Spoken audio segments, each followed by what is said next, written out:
সূরা লাহাব।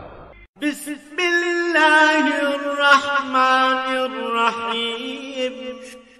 রহমান রহিম আল্লাহ তাআলার নামে। তাব্বাত ইয়াদা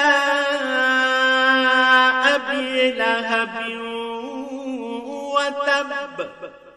ইসলাম বিরোধিতার কারণে আবু লাহাবের দুনিয়া আখেরাতে দুটো হাতই ধ্বংস হয়ে যাক, ধ্বংস হয়ে যাক সে নিজেও। মা আগনা আনহু মালুহু ওয়া মা কাসাব।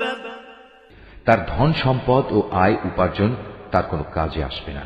সায়াসলা নারান যাতা লাহাবিন ওয়া ইমরাআতুহু হাম্মালাতাল হাতাব। বরং তা অতি সত্বর জ্বলন্ত অগ্নিকুণ্ডে নিক্ষিপ্ত হবে, সে নিজেও সেই আগুনের লেলিহান শিখায় নিমজ্জিত হবে, তার সাথে থাকবে